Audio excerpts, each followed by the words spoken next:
morning, everyone. My name is Tanya Sharma, and I'll be your host and moderator for today's session on industrial disasters. Thank you all for joining us on a busy weekday. It's truly wonderful to have you with us. A special welcome to all our distinguished speakers, government officials, industry leaders, and participants joining us today. Just an announcement, any queries or questions can be put up in the Q&A box which is separate from the chat box. This is a highly relevant timely discussion as industries today face increasing risk from climate induced disruptions to operational hazards, making resilience and preparedness not just important but essential. Today, we have an exceptional lineup of speakers from government, industry, and academia who will share insights, experiences, and actionable strategies. With this, I would like to acknowledge my absolute privilege to introduce our opening speaker. Ladies and gentlemen, please join me in welcoming Lieutenant General Sudhir Sharma for his opening remarks. Lieutenant General Sudhir Sharma is the chairman of MidCat Advisory Services. General Sharma, a former army commander, has commanded the largest field force in the world.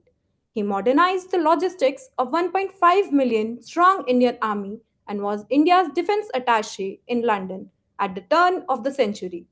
General Sharma has been decorated for the exceptional gallantry in the face of enemy and for distinguished service of the highest order to the nation.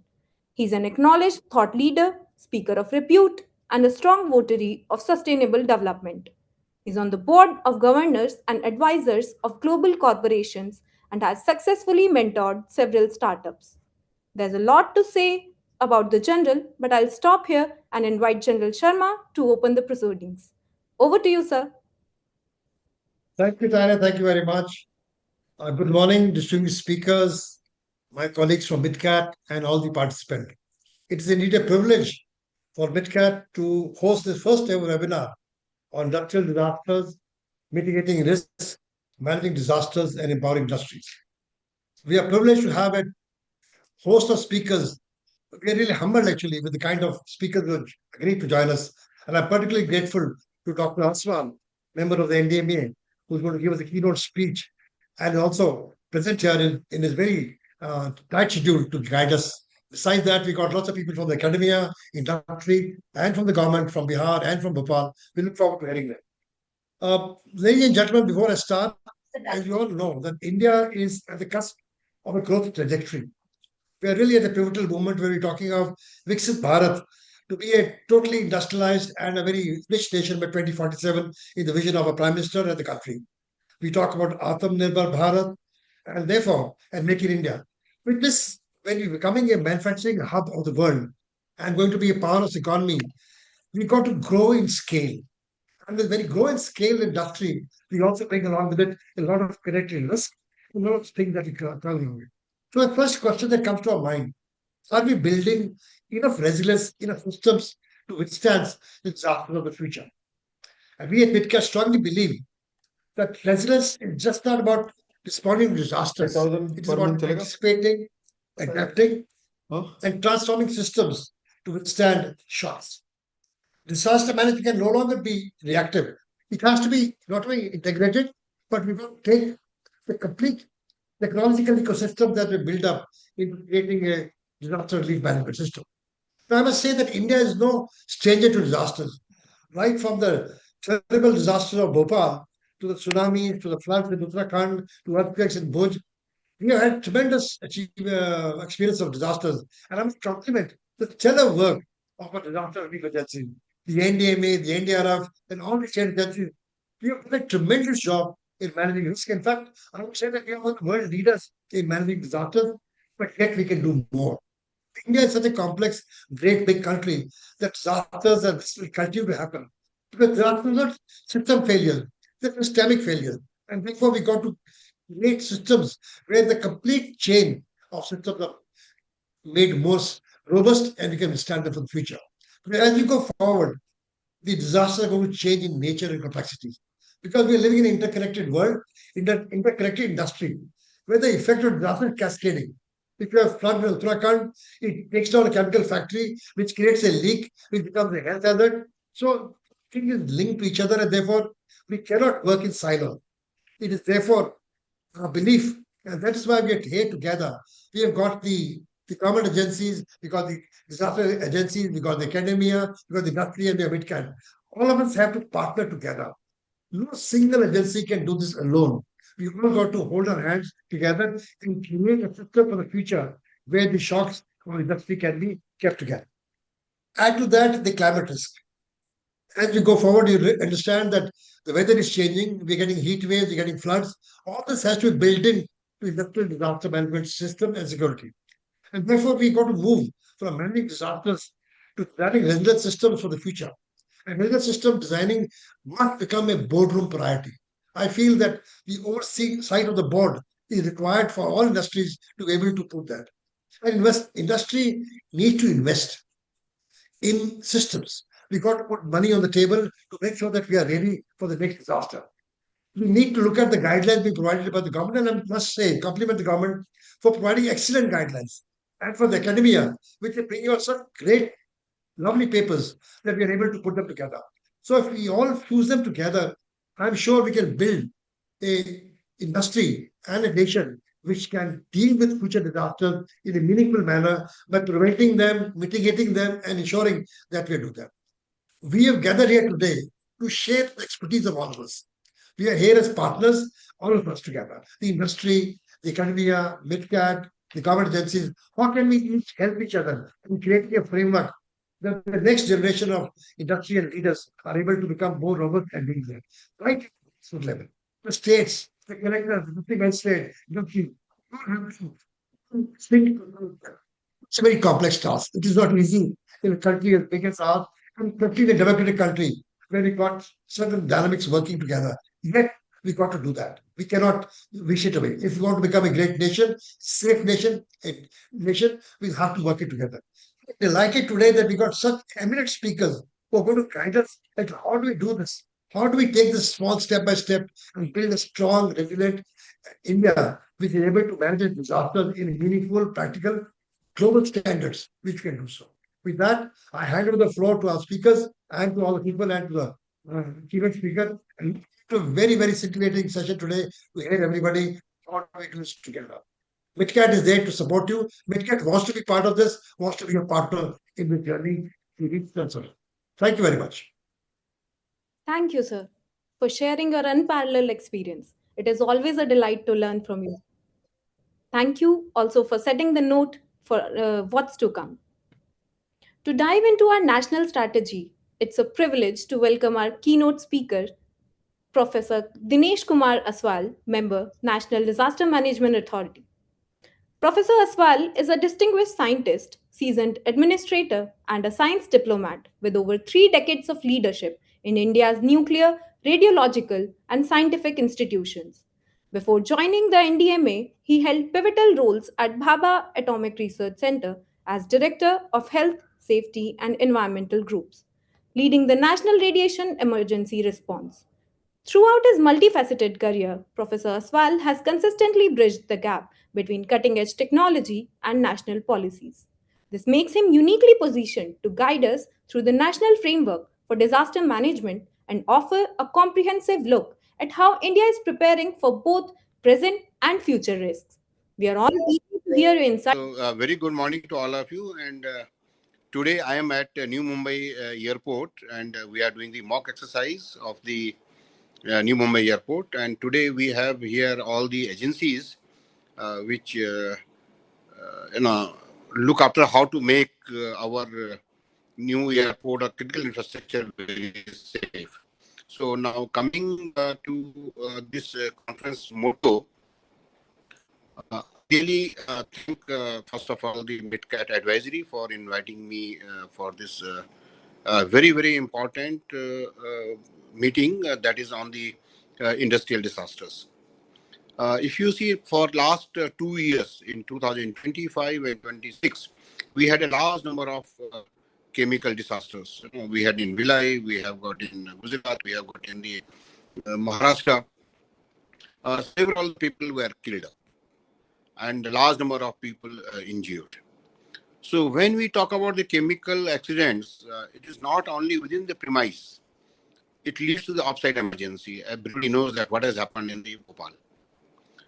Now, since Bhopal to now, India has emerged a big power in the national disaster management. And the first stage of that was the Disaster Management Act 2005. Now, here it is very important to note that Honorable Prime Minister Sri Narendra Modi ji, he was the Chief Minister prior to that in Gujarat. Everybody knows that how he tackled the Bhuj earthquakes. And in fact, the Gujarat State Disaster Management Authority was formed before the NDMA was formed. So after he becoming the Prime Minister, he brought out a 10-point agenda for the disaster risk reduction. The first important point is that let disaster not be done. So we have to have preparedness, we have to have the mitigation. And therefore, the disaster risk reduction is a one concept. We should be. Let us see how the national level strategies deploy on the ground, and let's see how the state level uh, do the ground action and translates the policies. It is my pleasure to introduce Mohammad Nadimul Ghaffar Siddiqui, Joint Secretary, Disaster Management Department, Government of Bihar. With over 26 years of administrative expertise, Mr. Siddiqui has been a driving force behind Bihar's most impactful policies in disaster resilience and community safety. His commitment to build a safer, more sustainable Bihar through stakeholder collaborations make him the perfect voice to discuss state-level disaster management practices and implementation. We look forward to your valuable perspective, sir. Over to you, Mr. Siddiqui.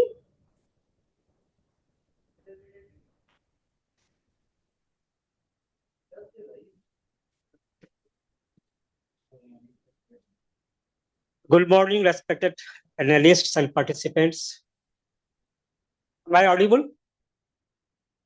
Yeah. Yes, sir. Yes, yes, sir. Your presentation is also visible. Thank you, sir. Bihar's journey towards industrial resilience, as the topic was given to me, state-level DM practices and industrial disasters framework. So I want to say in Hindi some couplet is here. यारी ही सुरक्षा है, यही है हमारा मंत्र.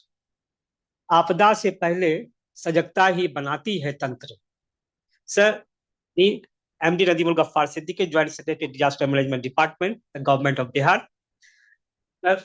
So I have a opportunity and it's honor to me. Many thanks to MidCat and also the Brijender sir. He has invited me and I am here with you.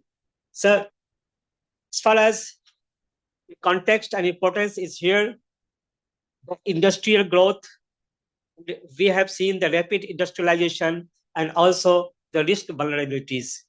So fire incidents, chemical hazards, and explosion risks are here in Bihar, we can see. And we can, here in the right side, we have given the risk matrices, risk assessment metrics, like fire risk, the chemical explosion, and also the logistics. So we have the key insights like the industrial growth with safety is not progress, it is deferred. Sir, as far as why it's matter, triple impact of industrial disasters are here. We can see that as human loss, economic disruption, and environmental damage. These are the most disastrous impacts of our lives. Sir, as we have given also the data here. Next, we have the Bihar's industrial risk landscape is like that. Patna cluster, this is high risk. Barauni cluster, medium risk. Hajipur cluster, that is the medium risk. And Muzaffarpur is that is the low risk. And along this, MSME dominance in these clusters creates compliance challenges and safety risks. So key hazards and risk factors are here: fire incidents, hazardous storage, and logistic risks, and the infrastructure we have. So as far as the governance architecture is concerned, integrated institutional framework is here. We are taking help from and guidelines from NDMA, and we are doing works with BSDMA and DDMA are working in the districts.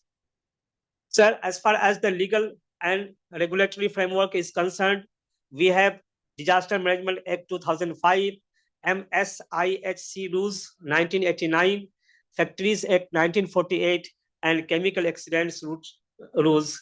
All these are followed, and thus Bihar's mainstreaming strength is risk mapping, stakeholders coordination, compliance audit, and documentation. So we can see here, sir, plan coverage is 98%, and monitoring is 24/7. We are doing, sir. As far as strategic shift in Bihar is concerned, it is from reactive to proactive. So we have the transformation towards risk-based planning, prevention focus, and institutionalizing the strengthening. Though we have the risk-based planning and prevention focus and institutionalize the structure here, sir. As far as the matrices are here in it, we have discussed already the transformation metrics and the capacity buildings. Sir, interventions and actions on ground are here. Industrial hazard mapping, it is active, sir. Regular mock drills, active. Fire service modernization, it is in progress. And IRS integration, so incident response system implementation, active. These are the phenomenal. We are doing works with our stakeholders, etc. Sir, implementation process are here and 85% complete. That is for the hazard mapping. Mock drill is 75% completed, and the fire modernization is 65%. So training status, as we have, sir, fire personnel 450 plus trained, and district officers 380 plus trained, sir. So likewise, we can see here next, that is the capacity building and ecosystem. Training cohorts are here. So fire and emergency personnel, district officials and DDMA teams, industry workers and contractors, that is NDMA, NDRF, and SDRF. And also the collaboration partners are here: BSDMA, fire services, training institutes like NIDM and COEDM in Bihar, and industrialists. So that is, we can say, the prepared people create resilient systems, sir. Technology as a force multiplier, and we are working on GIS based mapping, so it's active, sir. Also early warning systems, it is also active.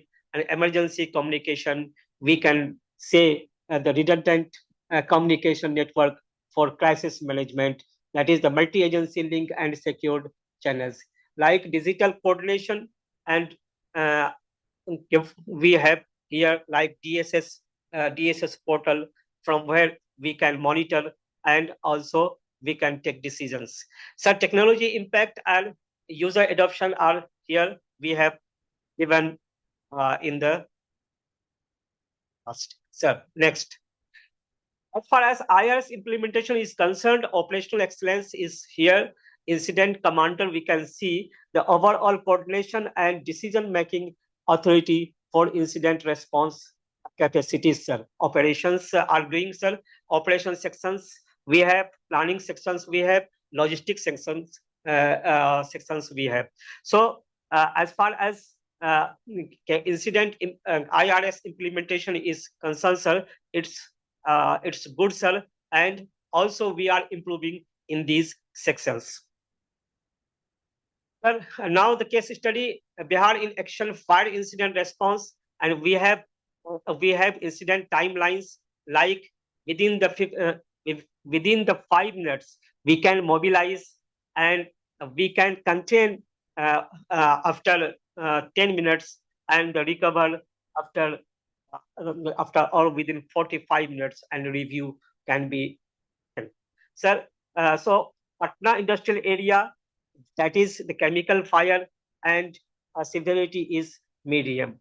So response time metrics we have, sir, 15 minutes and 98%. Like this, the interagency coordination is here, sir. Fire department, health, and police, and also our DDMA. So key learning we can see here, sir. Compliance audits needed. Local preparedness is critical. Every incident became a lesson, not just a response. Sir, outcomes and impact, it is the measurable improvement here, sir, we can see. And the response time has been minimized, sir, from 45 to 55%, like preparedness, 35% to 95%, safety awareness, 40% to 95%, and so on, sir. So, key metrics summary is 45%, that is response time reduction, 60%, that is preparedness increase, 55% awareness, and the team performance is SOP adherence to 98%, and 99% we can say the equipment readiness. Sir, challenges we have, sir, a reality check, MSME compliance gaps is here, sir. We can say that the targeted and audits awareness programs, also the rapid urban expansion, that is technical expertise limits and resource constraints we have. Sir, so challenges are not the barriers, they are directions for improvements. Sir, way forward, as we are seeing Vision 2047 alignment, that is 2026 year, this year, 2030, the phase 1, and phase 2 is 2035, and phase 3 is 2047. So in this journey, we are going to take like AI and IoT monitoring. This is active, sir, and mandatory safety audits. It is in progress, and also the triple P safety ecosystem. It is planned, sir, and so community awareness is also the progress, sir. So implementation progress, as far as we concerned, that we can say that we have 25% complete, 75% in progress. So 100% target would be covered. Sir, timeline status, as we have 2026, and target is 2047. Conclusion, sir, here, Bihar model is proactive, plus integrated and scalable. That is the proactive and integrated scalable is concern, sir. We have prevention, preparedness, and partnership. So key achievements, we can see that 95% response rate and 100% coverage. तो मैं यही कहूंगा sir कि सुरक्षित उद्योग ही समृद्ध बिहार की पहचान है. Safety industry is the identity of prosperous Bihar. Thank you for listening, sir. Thank you. And thank you again to the MidCat and the Brijesh, sir, who have given me the opportunity to say something before you, sir. Thank you. Thank you, everyone. Thank you. Thank you so much, Mr. Siddiqui. That was a truly comprehensive look into the strategic implementation at state level. It is fascinating to know how efficient resilience becomes by localizing these safety protocols to protect both the industry and the community. With this, I would like to address Dr. Aswal for addressing us for the keynote address. Due to the technical glitch, we lost him earlier. Now, all the stage is all yours, sir. Management. As far as disaster management is concerned, the India is now a leader, undoubtedly, and that has come based on the Disaster Management Act 2005. And in that act, we have got the provisions of the National Disaster Management Planning. In that National Disaster Management Plan, we have got almost 20 hazards which are listed. Many of them are still yet to be approved by the Finance Commission, but almost 14 of them have been approved. Now, each of the hazards has to have a national plan. Say, for example, chemical and industry has to have a national plan, and the nodal ministry for that is Ministry of Environment and Climate Change. Now, once they create a plan, it means they have to find out where are the hazard risks, the MAH units across the country, what we'll be doing for the on-site emergency, what we'll be doing for the off-site emergencies. And for that, we have created two more organizations. One is National Institute of Disaster Management. Their role is to be the curriculum, the syllabus, the training program. And on the other hand, we have got the actionable force, that is the NDRF. And just now I saw their capabilities, how strong they have evolved. Now, once this National Disaster Management Plan for one particular hazard is made, the MOFCC is still in the planning of making this chemical industrial hazard plan.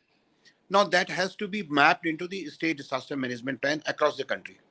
So all the state have to adopt that state disaster management plan for a particular disaster. That is, I'm talking about the chemical and industrial disaster. But look at the state level. At state level, we have got the complete structure inbuilt. We have got the DISH, Directorate of Industrial Safety and Hazards. They ensure that the on-site emergency preparedness is looked after. We also have the State Pollution Control Board. They ensure that no hazardous chemicals are there either in air, in soil, or in water. And we have got the district collectors who is responsible for DDMA, District Disaster Management Authority. District collector is responsible for that. Now, what we have found is that though we have got everything in silos, the connectivity is still a problem. So at NDMA, we have started taking a proactive approach where we are approaching the DDMA directly, we are approaching SDMA directly, we are reviewing their projects and seeing that we need to have the coordinated mechanisms. Now, when we go to the DDMAs and see their district disaster management plan, what we have found that there is a still lacking of coordination. And that is where the knowledge partner like MidCat Advisory can rope in. Because as I understand from the profiles of not only MidCat Advisory, but many other such organizations, those who work on the risk, they understand what are the risks and how it should be managed. So my humble request would be, please get in contact with particularly with the state disaster management authorities across the country and rope in some of the key district disaster management authority and district collectors and help them in making their plan. So as I said, we have got everything. Just now, as I was talking, that we had the mock exercise at New Mumbai International Airport. Ladies and gentlemen, let us now welcome Dr. George V. Joseph. Dr. George is Joint Director at India's very first Disaster Management Institute at Bhopal. Representing the Home Department, Government of Madhya Pradesh, Dr. Joseph is a proficient expert in the government policies and regulatory framework for industrial safety. Today, he will help us navigate the complexities of regulatory standards that keep our industrial hubs secure. We are honored to have your expertise with us today, sir. Over to you, Dr. Joseph. Okay, thank you so very much for inviting me to join this very pertinent conference. Am I audible? Yes, sir. Yes, sir. Okay. So thank you so much to the MidCap and all the other organizers, as I said, for inviting. I am at Bhopal. Bhopal, actually, we had the worst ever industrial disaster, as you are all aware, and we have all learned from this very big and catastrophic disaster. And even now, the people are affected, and they still undergo the pain and agony of that disaster. So, in the background of that, I was told to speak about the various regulatory framework. In fact, there were regulatory frameworks before that. That is the Factories Act. But as you know, after this Bhopal disaster, we have the government of India has constituted a disaster management. In fact, the ministry was constituted, and also the Environmental Protection Act. So under this Environmental Protection Act, we have this one of the important rules like manufacturing, storage, and import of hazardous chemicals. So as you must be aware, and Dr. Aswal and the previous speakers also have referred to that. So under that, we are supposed to be having various type of plans. And one plan, as I think many of you have already mentioned, the on-site emergency management plans, which are to be prepared by the industries, for the safety of their on-site and internal management.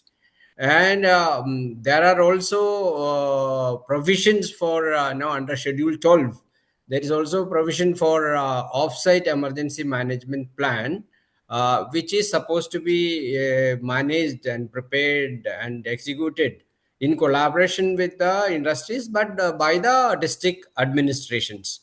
So that is there, and under both of these plans, especially in the off-site emergency management plan, there are critical components.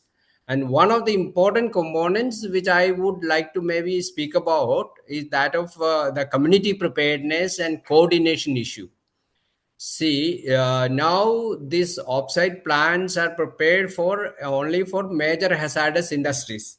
So that has got a certain amount of hazardous chemicals, and if it is if a particular industry is storing less than that, that is not coming under that. But over the years, we have seen that so many no industrial disasters are taking place in other industries also, hazardous industries also, and non-hazardous industries also. We had examples of Harda, one explosion was there, which was not categorized under major hazardous unit, and it was not even in the registered as a industrial unit. So there are so many informal settings and unauthorized activities. So there also the disasters are taking place. So to speak about community preparedness, that is a very key element of disaster management. So here there is a lot of it is my experience for last 25 years I have been in this sector, and we have been working throughout the country, and we have also done certain researches to find out the awareness level of the people who are living in close proximity to these industrial areas, and whether they know about the hazards and risks and the vulnerabilities and the type of response or mitigative or preparedness action they need to take. So we have seen there is a lot of gap. So that is one pertinent. And then apart from that, there are also a lot of industries have reservations in informing the community the way they should inform.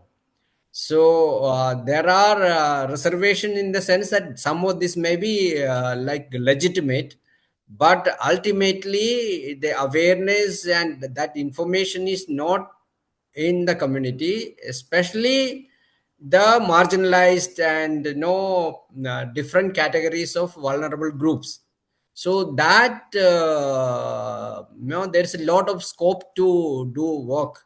And in this regard, this UN environmental program also has taken up Apple, and also there is a concept called community-based disaster risk reduction.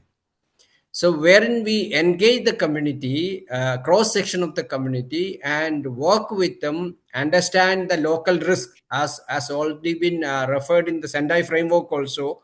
The first priority, in the international framework, which speaks about the community preparedness, understanding hazards. So we need to engage the communities. We are to work with the communities through a participatory process. That is very, very important. That participatory process could be participatory rural or urban appraisals or learning methods, wherein we have no cross section of the people from the communities who are living this near the proximity of these industries, where they share the risk. So that needs to be done, and we need to discuss with the community, engage and involve them for hazard analysis, as well as for vulnerability analysis. We need to understand who are the people who are most prone to no type of no exposure, and also we need to identify the local resources which are there. In case something happens, how they are going to respond, how they are going to coordinate with. So these engagements are very, very pertinent. And this Disaster Management Act of 2005, uh, which again has created no number of layers of authorities, starting with maybe local authorities. I will start from local authorities. The local authorities in panchayat and no nagarpalika. So that is very important authority created under the Disaster Management Act of 2005. And then there is also the district disaster management authorities and state and national authorities. So I think the most important role to be played by in industrial disaster management is the local authorities. So in many of the discussion forums, the local authorities are not seen at all. So that is very, very important. And even this Disaster Management Act, which was amended in 2025, which again speaks about urban authorities and empowering urban authorities. So again, the role of that is also very, very important. Ultimately, it boils down to the communities. Whether you do large scale interventions, but what matters is community preparedness. Ultimately, community preparedness matters. I have seen so many incidents where the national response teams and state response teams have reached just to count the death.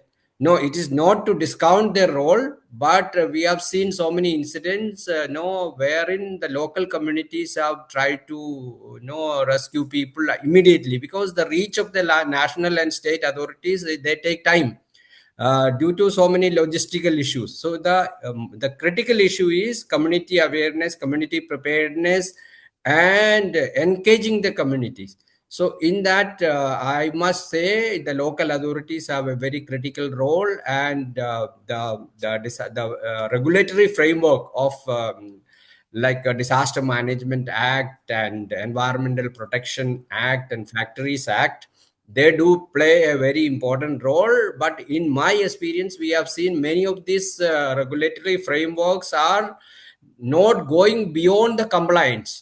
So there is many times I have seen that they comply with the reports, and but I think disaster management, we need to go beyond the compliance and really ensure safety of the people, empowerment of the people in terms of knowledge and coordination and mock drills. And mock drills also, I have we had the opportunity of working with NDMA when they were formed in 2005, and we have conducted along with them around 250 mock drills throughout the country. And we have seen many of these mock drills also.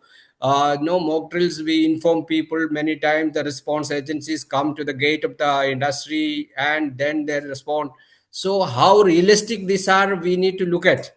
So ultimately, we need to go beyond all these rules and regulations and genuinely empower the communities for disaster risk reduction. And once we do that in collaboration with the various agencies, now that we have NDRF, we are also in fact training NDRF on chemical disaster management at Bhopal, and also various state disaster response forces. So once we have this collaboration and coordination and mock drills genuinely done with tabletop exercises and even genuine mobilization of real exercises, that will go it will help in enhancing the community preparedness and also industrial disaster risk reduction. This is my view, but I am open to discuss any further question, maybe for 2-3 minutes.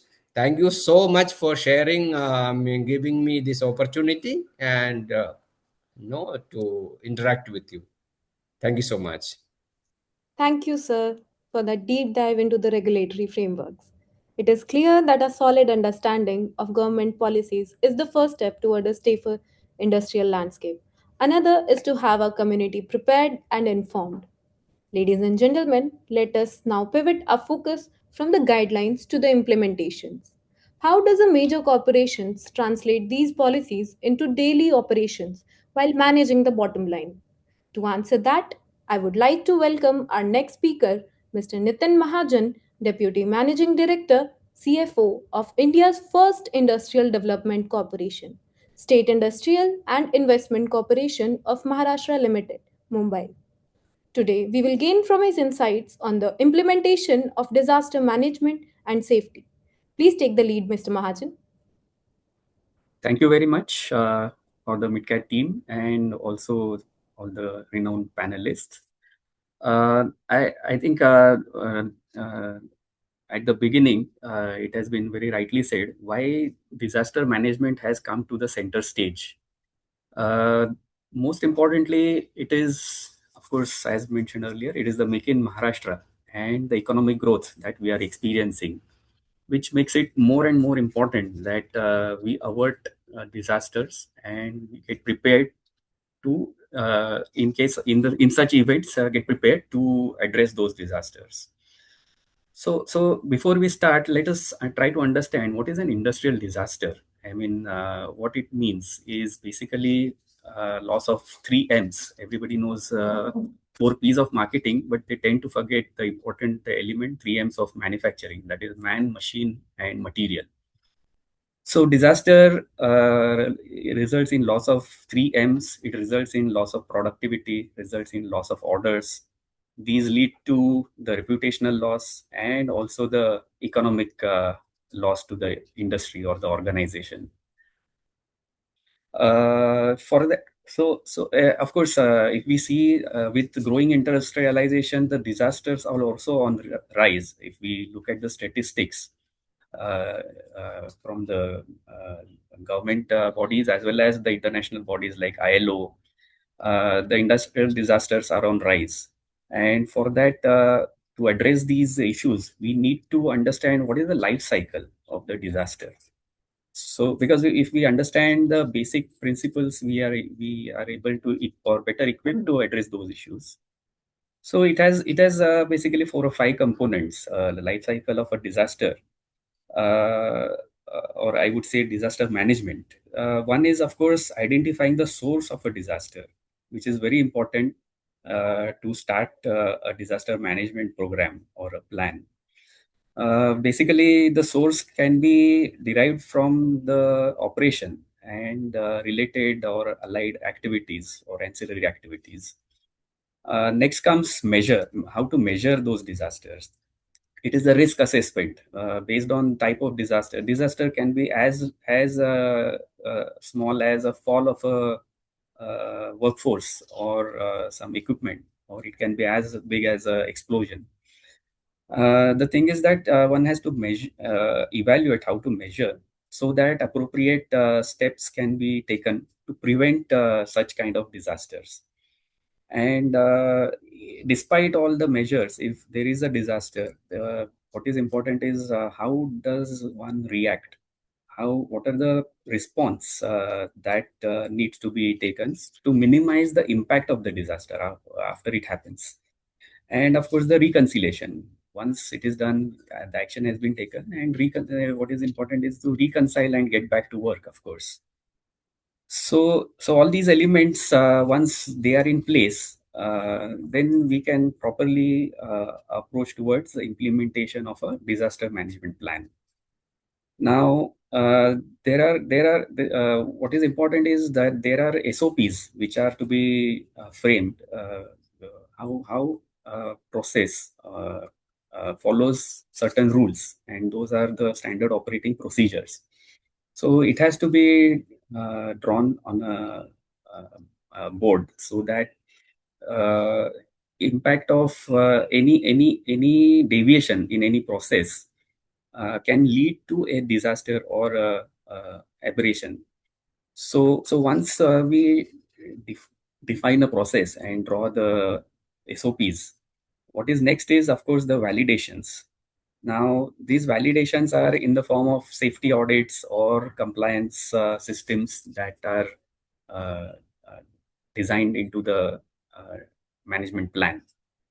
And of course, regular improvement for prevention of such disasters. Now, that will include workforce training, that will include awareness programs, that will include lot many efforts from the organization side so that the disasters are minimized. And lastly, the emergency response system has to be predefined in case of any disaster. I mean, what has to be the response has to be predefined. Basically, as we see, the SOP forms the basic building block, and it is followed by the other measures and the blocks, which makes it a comprehensive plan. While implementing the framework, what is important is to include the regulations into the SOPs. There are various regulations which govern, such as Factories Act, DISH, that is Directorate of Industrial Safety and Health, Chemical Accident Rules, NM, NDMA, of course, and public liability insurance. All these are required to be integrated into the SOPs and the reaction plans. Because they provide a lot of basic frameworks. While integrating to develop a good practice, it is also necessary that the safety protocols are integrated into SOPs. Now, safety protocols, I mean, even simplest of the safety protocols like safety checks, mandatory checklist, incident reporting, or regulatory compliance forms, filling up those forms before taking up any initiating any process is very important. It may look very primitive, but these are very important elements. Even the most modern aviation industry, right from maintenance staff to pilots, follow these protocols. It is also necessary to integrate the entire organization in cohesively work towards the safety. For example, there is a role of every department that contributes to increasing the safety of the processes. Operations, of course, they are the ground shop floor people who are affected as well as responsible to avert those mishaps. HRD also has an important role to provide necessary trainings, awareness, hold mock drills. The legal department also is important, which kind of interprets the rules and regulations which are to be taken into account while designing the plans. And most importantly, the management, which provides leverage and motivates all these departments to come together to a cohesive plan. Now, despite all these, we have a lot of challenges while defining or designing a disaster plan.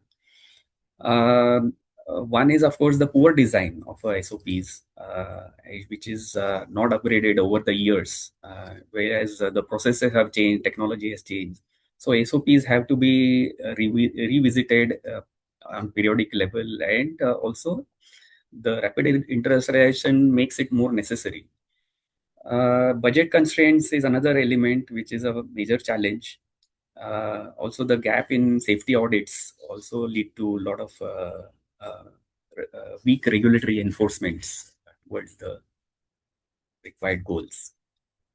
How does one overcome these challenges? Now, of course, for that, we need action-oriented strategies for an effective disaster plan. Now, what are the actions? One, the biggest thing is that we need to change from reactive to preventive mode. and cultural change is the biggest element to make this happen. And changing culture is not the most difficult part of any organization, but it can be reinforced by way of certain incentives or compliments to the team which are working hard towards managing proper SOPs and averting disasters. Also, the technology has to be utilized to the fullest extent. Now we have a lot of real-time monitoring systems, Internet of Things, IoTs, and AIs have to be embedded into the disaster management plan of an organization. And of course, the robust governance framework by way of strong safety audits and compliance trackings. We have in the past so many major disasters, and they have provided certain learnings for disaster management. And I mean, we have seen earlier, I've already discussed about some of the learnings which are integrated into the disaster management plan.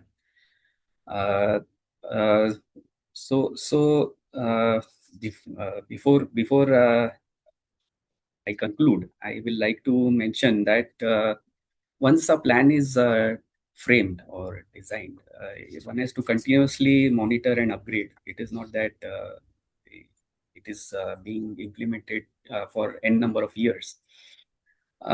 So some thoughts which I would like to leave is what are the benefits of a robust industrial disaster management? Because that is what is going to motivate the industry to invest into the disaster management. So one is, of course, prevention of loss. Now it is not many times evaluated in value terms, but it is necessary because that provides motivation and incentive to the organization to look at the disaster management. The reputational benefits, which is also important, which improves the ratings of the organization, that helps organization to raise funds for their operations and expansions, maybe at a lower interest rates, which is also another benefit. Industrial associations also play a very important role in incentivizing organizations by way of holding competitions, rating organization in particular industrial cluster or a hub. That again motivates these organizations to come out with a robust disaster management plan. So I'll conclude with one note that safety is not a cost; it is an investment for an organization. Thank you very much. Thank you, Mr. Mahajan, for this practical outlook at corporate safety. When safety is integrated into the business strategy and robust monitoring, it becomes a true competitive advantage. With this, to look beyond our borders and see how these challenges are being solved globally, it is my pleasure to welcome Dr. Nipra Ajmani, Associate at the Energy and Resources Institute. Representing one of India's most prestigious think tanks, Dr. Ajmani specializes in translating global best practices into actionable industrial strategies. She brings a vital academic and research driven lens to our discussion today. Handing over the mic to you, ma'am.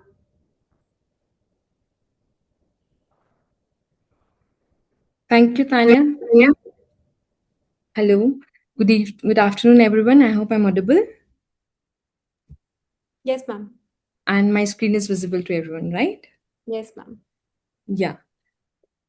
I would like to give my brief on the academic perspective on the global best practices in industrial disaster management.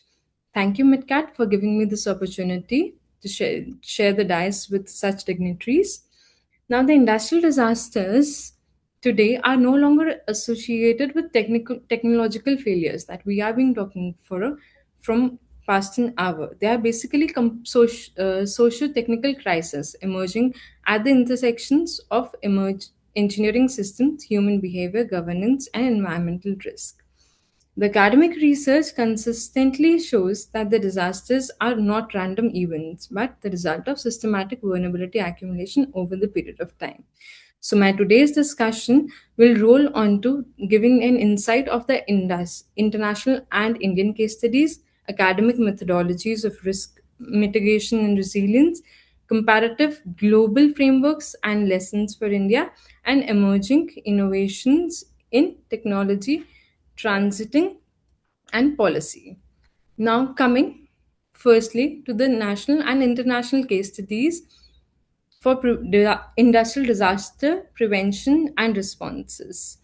International industrial disasters basically provide critical empirical evidences that we can see that disasters are rarely associated with technical failures, I have been mentioning. So there are certain global case studies such as Tianjin explosion, which happened in 2015, Beirut port explosion, and Texas fertilizer explosion, consistently highlight these failures in the hazardous material management, regulatory oversights, and land use planning. In Tianjin, improper storage of the hazardous chemical in densely populated port areas led to the cascading explosion, revealing weaknesses in the compliance, enforcement, and chemical inventory tracking. Similarly, happened in the Beirut disaster exposed prolonged governance failures where the disaster ammonium nitrate remains stored without risk mitigating measures for years, demonstrating how institutional neglect can transfer the known risk into catastrophic events. Now, coming to India, the Vishakhapatnam gas leak reinforced these global lessons. This incident resulted from a combination of technical failure, inadequate monitoring during the shutdown, and lack of preparedness, affecting over 10,000 people and causing significant environmental and economic damages. Now, across these both global and Indian case studies, there are three recurring reasons that are emerging. Firstly, is the prevention is more effective than response, as we all understand. Then industrial risks are amplified in the urban and clustered environments. So there's a need of proper land use planning, I would say. Third is the effective response demand on coordination, technology, and community preparedness rather than a standalone institute that is acting.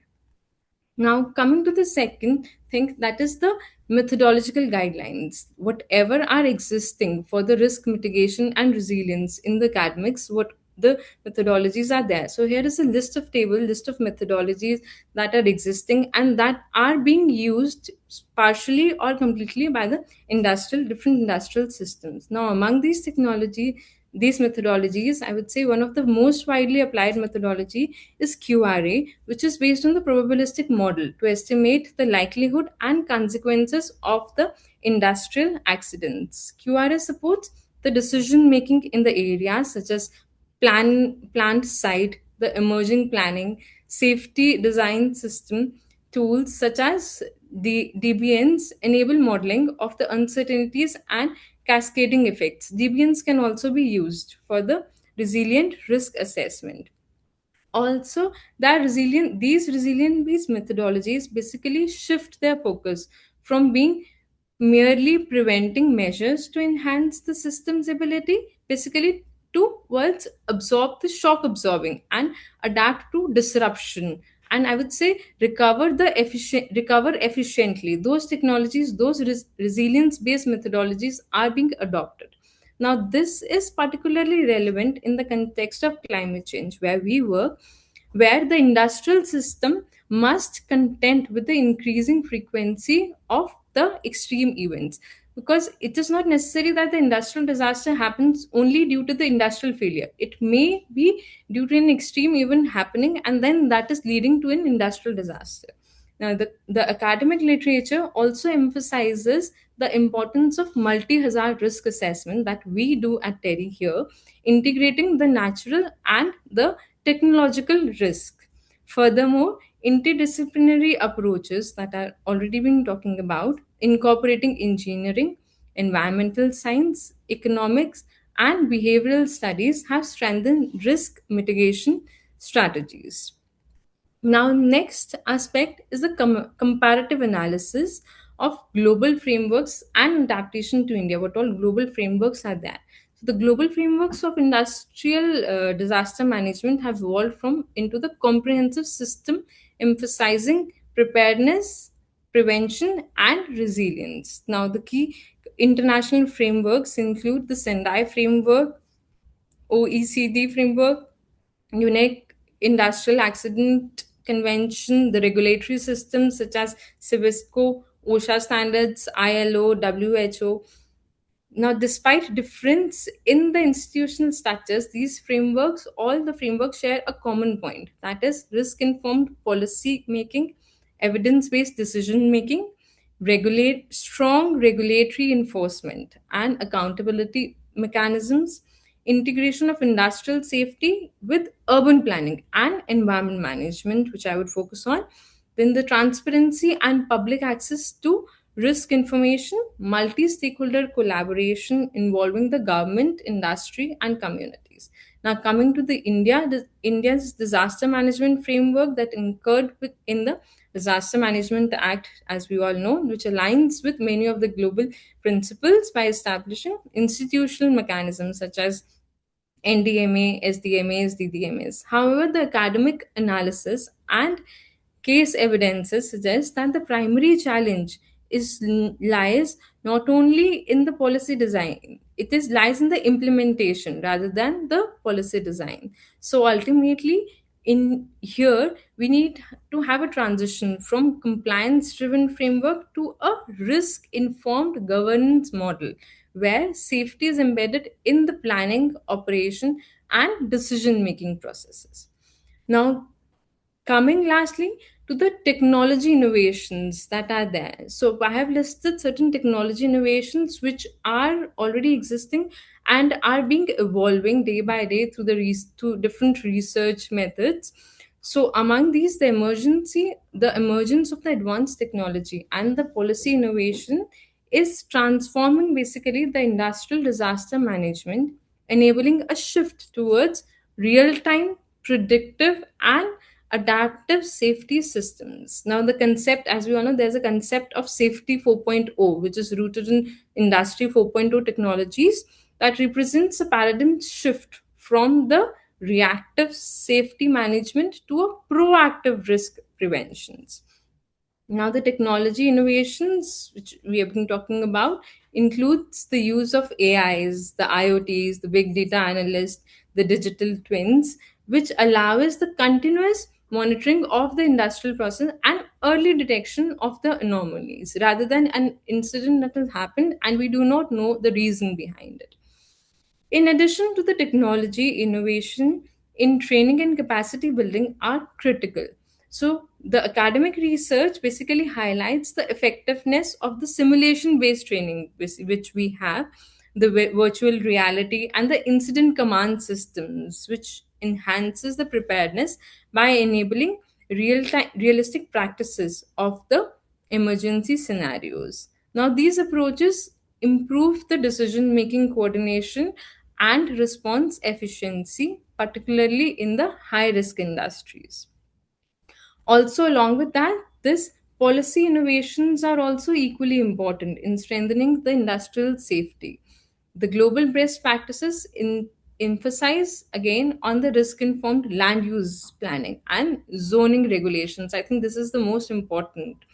Mandatory disclosures of industrial risks to the public, incentivization, safety, investments through insurance and financial mechanisms, and strengthening the corporate accountability and liability frameworks. Now, coming to the way forward, the conclusion of what I have found through the research, to the academic, to the papers that I have been going through, the synthesis of industrial case studies, academic methodologies, global frameworks, and technological innovations clearly indicates that the industrial disaster management is evolving towards a holistic, system based, and resilience oriented paradigm. While the global best practices provide valuable guidance, their effectiveness depends on the contextual adaptation, institutional capacity, and integration across different sectors. Now, for India, the path forward lies in bridging the gap between the policy and practice, leveraging academic researches that have been happening at a very fast rate, especially in India, adopting advanced technologies and fostering a culture of safety and accountability. By doing so, industrial system can transition from being risk prone to risk resilient, supporting sustainable and safe economic development. I think I would stop my address now.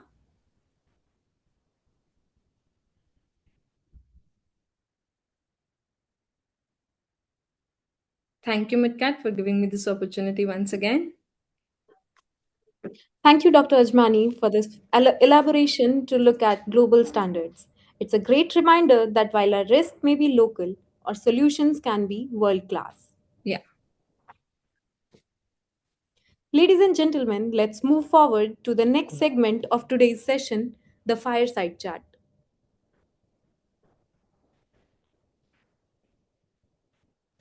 I would like to correct myself. Before fireside chat, we will be having a highlight of today's session.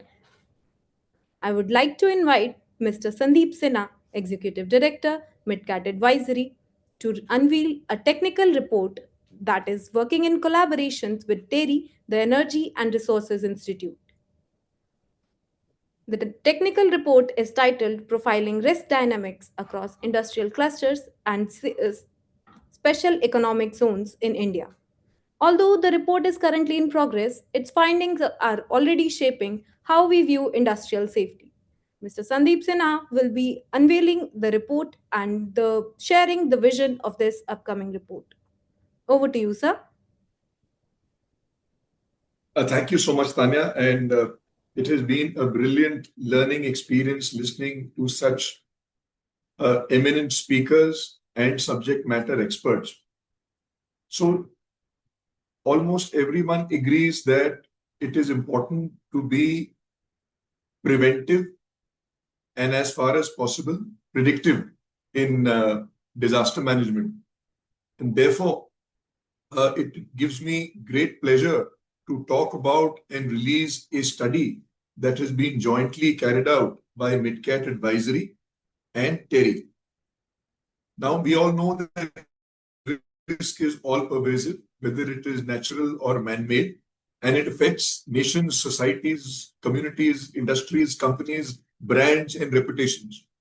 All these words have already been mentioned in some measure by all the eminent speakers. Therefore, threat vectors, both natural as well as man-made, are also showing a rising trend, especially if you see the data over the last decade. As many of you are aware, Midcat Advisory, through its research team and its indigenous AI-driven OSINT-based threat intelligence platform named DataSurfer, studies physical and operational events and maps the potential risks under 12 categories, which are then further subdivided into a total of 108 subcategories at a district level for India. Now, such a depiction enables a very clear visualization of threat, risk events, and disaster potential events in the near real term. The study that is being jointly carried out with TERI conducts a deep analysis into industrial clusters across all states of India versus hyper-local risk dynamics at a district level that I had just spoken of when I was describing DataSurfer. Now, this study and mapping is being done at a level of granularity from the disaster perspective, studying parameters such as environment, health, demographics, socioeconomic conditions, infrastructure, and of course, geopolitics, and creating risk maps for specifically industrial clusters across India. Now, combination of the two above mentioned risk maps reveal several insights that were hitherto hidden and also provide a very clear visualization of risk dynamics comprehensively and in particular for industrial clusters in a particular district of India, thereby helping investors, regulators, government agencies, industry, insurers to direct capital, proactively understand risks inherent in their area and also develop resilience to disaster through better alignment with higher governmental frameworks and guidelines, and also build capacity at the ground level to mitigate the medium and long-term operational risks. So with that, I will now officially release this study in front of this august audience, and I will hand over to my esteemed colleague, Dr. Brijinder Kumar Mishra, to elaborate more on the key findings or to summarize the key findings in front of this august audience. And we will be sharing this report once it is undergone 2 or 3 rounds of scientific and technical peer reviews. But the key findings are ready, and I will now request Dr. Brijinder to please elaborate on the same. Over to you, Dr. Brijinder. Yeah, thank you everyone, and very good afternoon to all of you. Previous speaker have talked a lot about our industrial clusters, their a kind of off-site, on-site emergency plan, even a state or district level disaster management plan. Now, with jointly study we did with the TERI, and we done a very comprehensive study on profiling risk dynamics across industrial cluster in SEZs. So basically this study provides a strategic outlook and way forward, even with recommendation how the industrial clusters are segregated in different risk zones and classification from very high to low grade. So so when we talk about the a kind of risk classification, we also have to have understanding of the risk clusters in India, and also a kind of what kind of industrial clusters are available. So since the inception of our country independence, Government of India has come up with the detailed plan of industrial revolution in India. So India's special economic zones were very designed to engineer our growth journey, like from driving export, employment generation, and global integration. Today in India, we have more than 270 clusters with different sectoral industrial classifications. So we can say these are the asset for Indian growth story. But in the same time, with the global climate change and the disaster occurrences are very high. So we also have to have a comprehensive study on how these clusters have a risk in nature. So as you know, MidCat is a global platform. We have a global platform that is called Data Surfer, and we monitor the various kind of risk from operational to natural or man-made disasters. And our AI-enabled platform, basically OSINT data-fed platform. So we collect the data for global scale, but for India we have more granular data. And since inception of our company 2010, we are just collecting this data, but during 2018 or 17, we develop a very robust AI-enabled platform. So we can also say that this is India's first platform which have a very granular data of each and every corner of the country. We are just monitoring the data set of risks. So we have a very good operational platform, and well mechanized and thought through that how the data should be collected, their authenticity of the data. So we have a multi-level authentication of the data we are feeding into our platform. So what we initiated this study jointly with the TERI, then we took the data of different risk alerts. So our platform is generating the alert for different risks. So we have just done an extensive study where the most of the industrial clusters are present in India.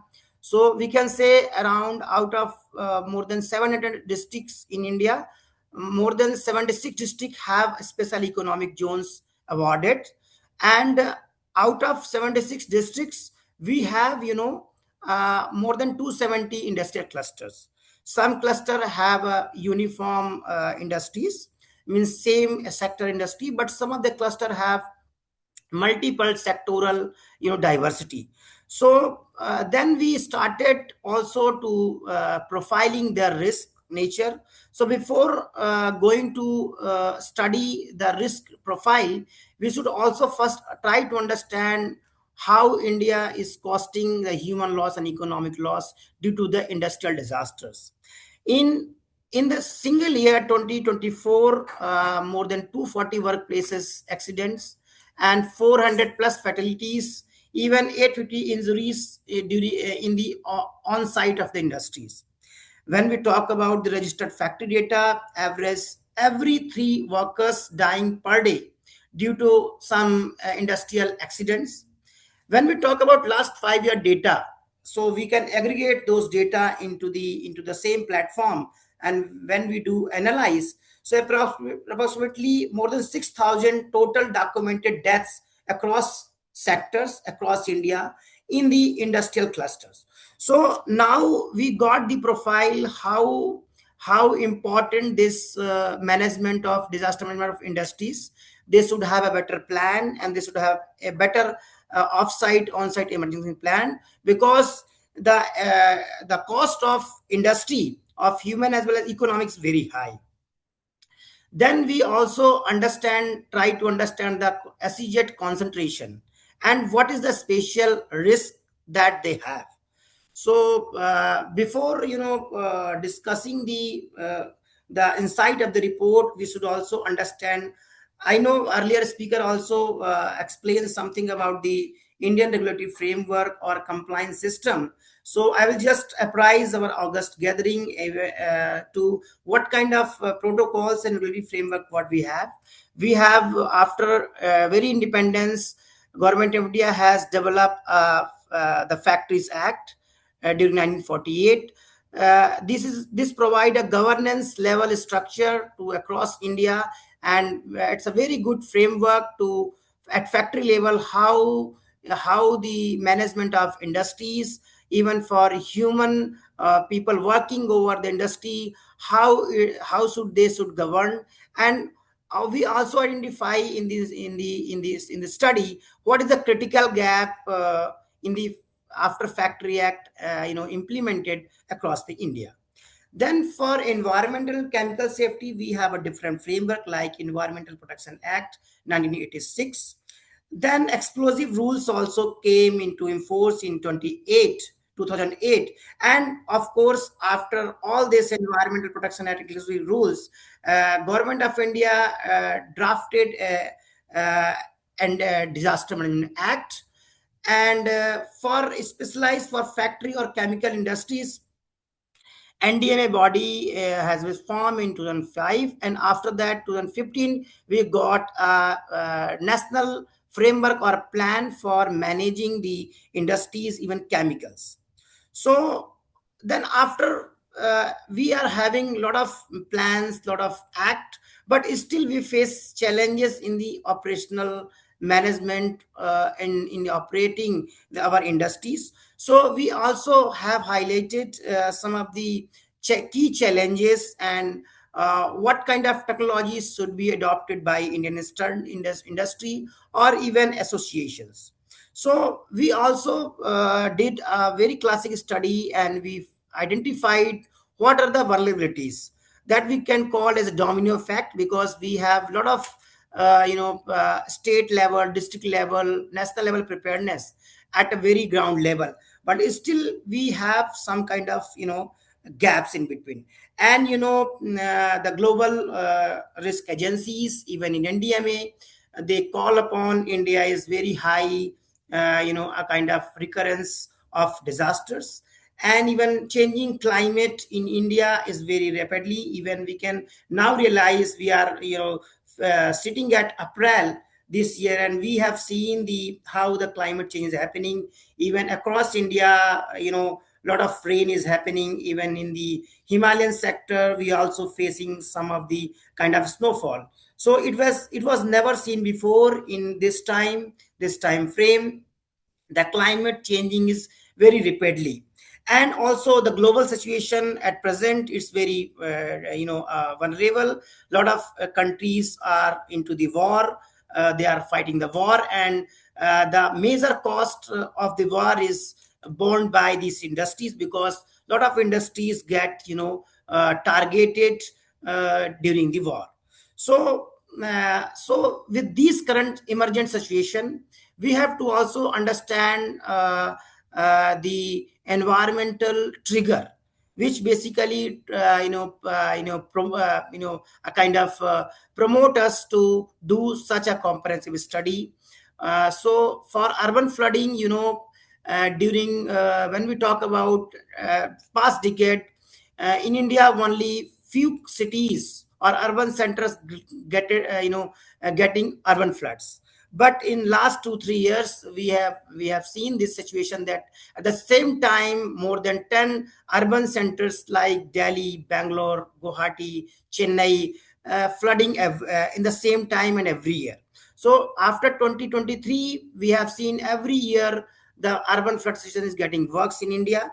And we can also see that lots of industries are surrounded or nearby these urban clusters. So due to urban flooding, a lot of industries operational disruption is also happening. And the climate risk report says that India among the top 3 nation for the disaster occurrence. So we are at very high risky zone. The after industrial revolution, a lot of carbon emission is happening around it, and the changing climate is very rapidly. Then when we talk about the environmental trigger, the pollution risk and heat risk is increasing day by day, and even heat risk is accelerating. In 2025, we have seen almost 70% of Indian land exposed to very high heat risk. So government of India also form a national level body, even a state level body, to develop a state level heat action plan. Even now district authorities also taking initiative to develop their district level heat action plan. Then after all those data collection, as MidCat is a IT based firm, and we are also providing a risk alert for a lot of risk parameter. So more than 10 parameters we are collecting from our platform. But for this study, we only took a very relevant parameter which basically directly impacting to the industries. So for this study, we took 5 parameters. The names of parameters: environment, health, infrastructure, geopolitical, socioeconomic. And we have collected last 7 to 10 years data, and we have done very classic qualitative and quantitative assessment, query comprehensive assessment, and we got the conclusion that some of the industrial cluster at very high risk zone. And during in 2022 to 2023, the situation was very worst, and all data has been collected by Data Surfer platform, which is a MidCat powered platform. The platform, how it looks like. Then 2019, we just the statistical data we just plotting into the graphic representation. You can clearly see over this visual graphics that almost 60% of the industrial clusters at very medium to high risk zone. Even 2022, where the during COVID impact, we have seen all industries are at very high risk. But after shutdown in the industry, some of the impact, or we can see some of the clusters get reduced their high risk, but still more than 60% of the industrial clusters at a very medium risk. So they have to also develop a very long-term mitigation plan in which the disaster occurrence, even for the a kind of systemic risk what they have, they should even reduce, and they form a long-term mitigation strategy. So here I'm just visualizing the one-to-one map, the concentration of SEZ units. So we can see there are two nature of industrial cluster. The industry district have a single cluster and multiple cluster. So we can see over a map that how many industries are medium to risk, high risk zone. So what we come out with the report and how we see this report. This report clearly says more than 70% of Indian special economic zone are clusters at very high risk to medium risk zone. So in this detailed report, we have focuses on how this risk can be reduced and how the mitigation plan can be prepared at industry or sectoral level. So that's all from my side. We are very soon releasing the full scale report where you can where you can see that the sectoral economic cluster, their strategic recommendation, and how they can achieve self-sustained resilience, and also their kind of methodology to mitigate their risks. Thank you so much. And it is my privilege to release this report and showcasing the key highlights of the report. Thank you. Thank you, Dr. Mishra, for this strategic deep dive into the technical report. I believe the report approaches to be a definitive roadmap and a cornerstone for safety across India's special economic zones. This would help us navigate increasingly complex risks. Moving forward, I would like to introduce our next speaker, Mr. Shikhar Jain, Executive Director, CII, Center of Excellence for Sustainable Development. With 30 years of experience in business sustainability and ESG, Mr. Jain is a titan in this field. He has assisted over 500 companies and trained more than 10,000 professionals globally for representing the CII in G20 and B20 dialogues to developing international standards like ISO 26000. His work has shaped how the world thinks about climate strategy and circular economies. Today, he joins us to discuss industry perspectives and challenges in industrial disaster management. Over to you, Mr. Jain. Thank you. First of all, my apologies for slightly delayed because of the call by the ministry and some important meeting. I can't say a no, but I have been hearing silently the talks that has been going on by various stalwarts from the disaster management field. I will add my remarks to it from CIA perspective. I'm working as executive director with CII, and this complete topic of industrial disasters, I think my previous speakers have already spoken a lot on it, and also the recent report release, just I witnessed that. When we see it from CI perspective, I think there are three things which are becoming very important, which has to be integrated into the industrial disaster. One, of course, is the natural disasters. So these are the natural disasters which are happening, like earthquakes and other sort of natural things, landslides and all, which are taking place because of the natural trail of that area, and those are there to exist. So first is that we have to see how the infrastructure is prepared as per that. What is happening now to fast track that is that many a times it is thought that the same natural disaster is also the climate vulnerabilities that we are talking of. Whereas the climate vulnerabilities that we are talking of now, which is related to whether it is flooding or it is related to the to less availability of water, or it is the pathways which are coming due to the climate vulnerabilities, which is like heat. So those are 4, 5 important climate vulnerabilities that add on to the natural disaster part.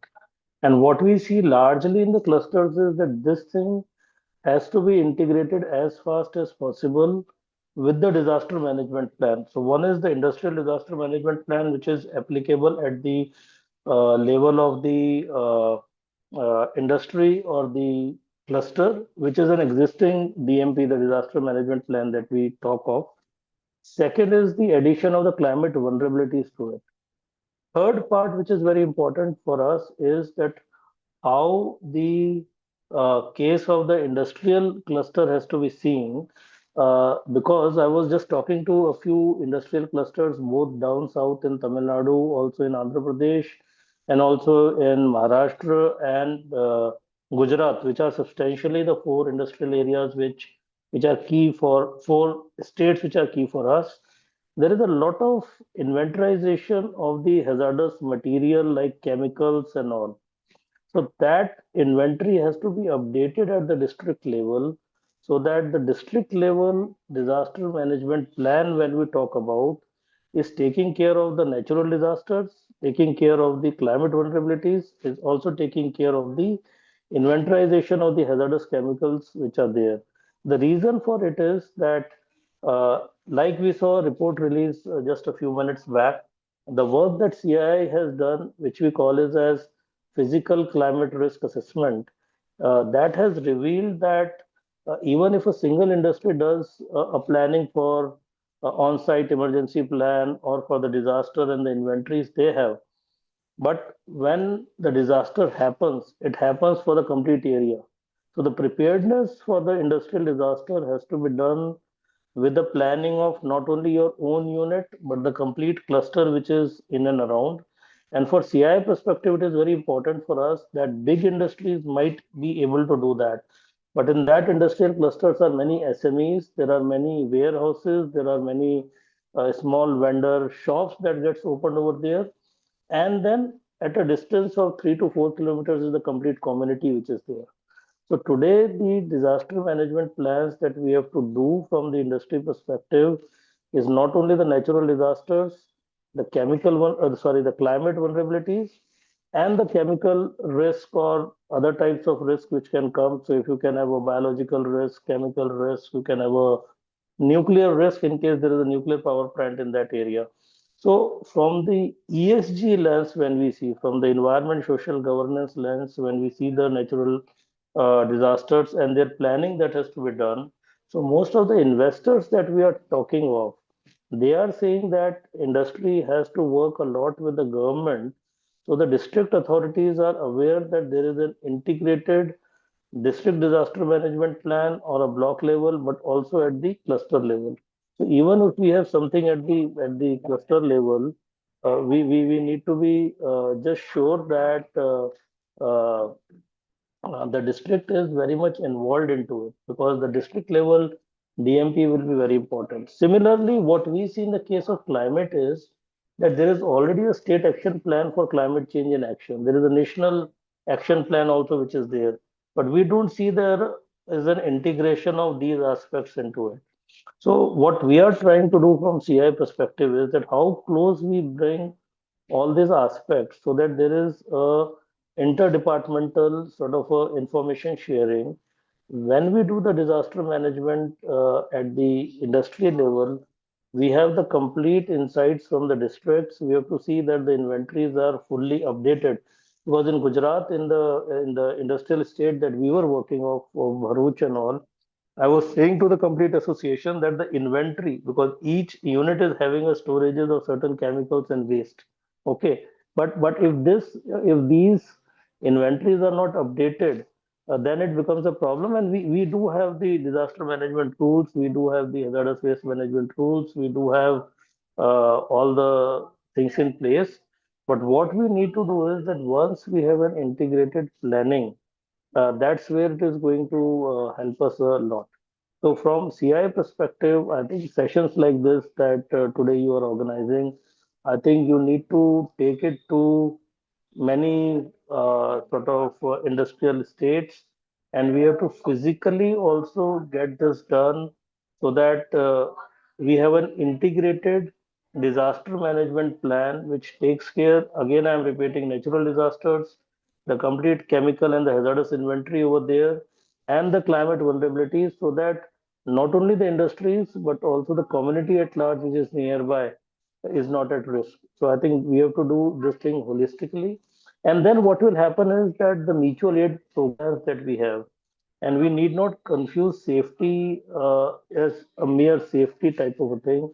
It is now a lifestyle which we have to provide. So it's not that incident reporting, mutual aids, and then how does the emergency preparedness plan working. But we have to see that complete disaster management things are into place, and district authorities are very much synced into it. And some of the areas where we know from the previous 3 years data that there is a flooding that takes place, there is heat that takes place, or there is other type of climate vulnerabilities which are going to be there. There could be deterioration of the groundwater level and all. We need to be better prepared with it, and I think that's our role also in CIA, which we are trying to bring it to our members. But if we join hands, I think we can do something which is very well planned, because industries also see this as a big input into their ESG ratings and all. Because in ESG, it's not only the things that you do internally, but it's also the externalities.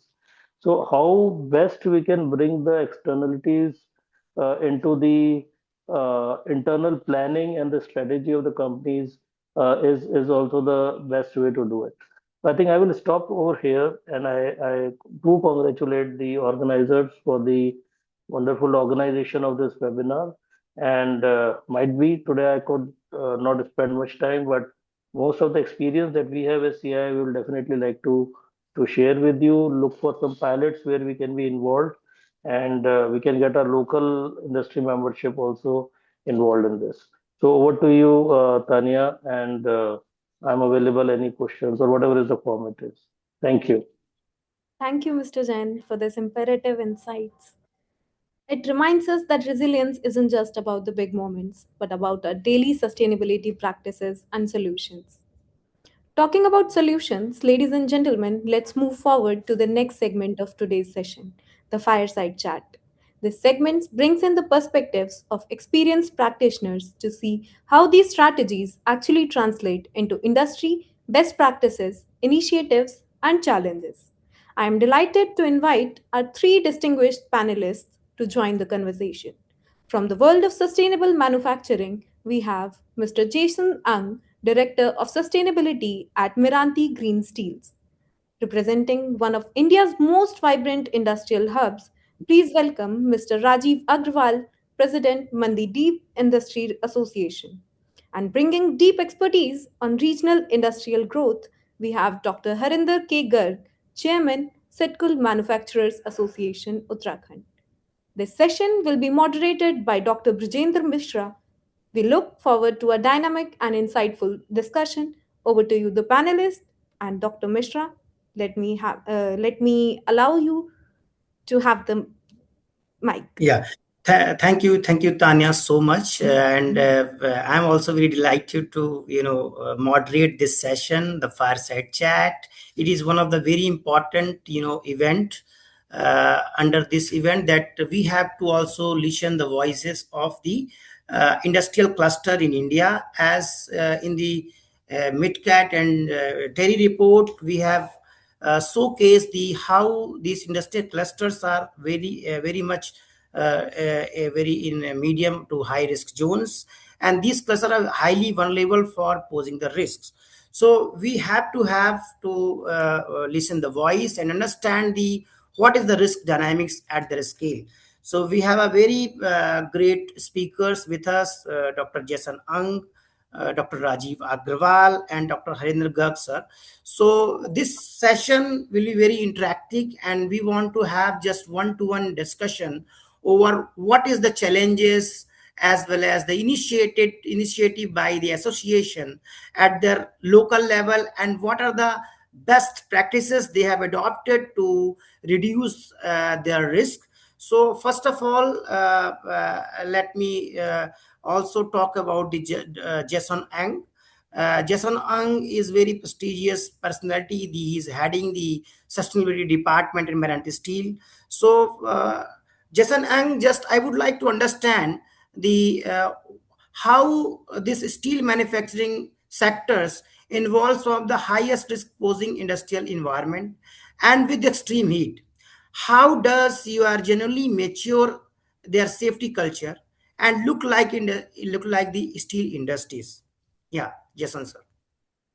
Thank you, Dr. Brijani and Tanya for the introduction. Good morning, distinguished guests, everyone, and then of course thank you, MidCat Advisory, Mr. Pawan and Mr. Sanjeev for having me in this discussion. So putting on the views from sustainability right into industrial and climate disaster, let me just share some of the facts. According to the World Economic Forum, right, climate disaster costs reached about $145 billion in 2025. And you look at India, right, the events leading to climate disaster, it actually affected about 2,700 lives. It cost about $20 to $40 billion. And it foresee to actually reduce India's GDP by 2 to 4% annually by 2030. So, and then of course in the past month we've seen, just now Dr. Brijani mentioned also, seen extreme weather across North India, and then snowfall impacting infrastructure and supply chain. And then shortly after, Kashmir now experiencing flooding and landslide. So whether your assets are actually prepared for that. So for Meranti Green Steel, right, how does a genuine mature safety culture looks like? So we actually go beyond compliance. Just now Dr. George did mention already. How do we embed it and own at every level of the organization? How we actually track leading indicators such as rather than the lagging ones, we actually focus on the leading indicators. So companies now don't just focus on incident, they actually assess, evaluate, and anticipate risks. Just now the former speaker did mention, especially with the rising climate impacts like extreme heat, flooding, then coastal, rising coastal sea waters. So this will affect both the worker safety and their our equipment performance. So secondly, safety also operationally embedded, and of course is always number one on the agenda. So when I look at a plant such as a heavy industry, right, usually when you go in, there will be a proper induction. I look at housekeeping standards, look at clearly marked walkways, warning signs, any first aid station, and then of course how employees are involved in safety activities. So these are some of the safety culture that we will build up, and then of course further enhance in our industry. And of course, thirdly, just now Dr. Brijani also mentioned about AI-driven, how to actually become data-driven and transparent. So real-time monitoring of heat stress when you have an area or factory exposed to heat waves, equipment condition, and how to actually control emission to only allow early intervention to be happen before incident occur. So safety and climate resilience are no longer separated. They are actually converging into one integrated operation-driven risk strategy. And then of course safety culture is probably well known for being leadership driven, but then of course need to be owned by workforce. The workforce have to be empowered to stop operation if the condition is actually unstable to operate. Yeah, thanks. That's my input. Thank you, Jason. We also would like to understand that what are the best practices across steel industries that you believe every MSME, even in India, even across the globe, MSME in the steel manufacturing space could implement today and mitigate the disasters. So we would like to also understand what is the best practices you are adopting at your Meranti Steel and other industries must adopt. Yeah. Yeah, so thanks for the question, Dr. Brijani. The key is actually not complexity. For MSMEs, right?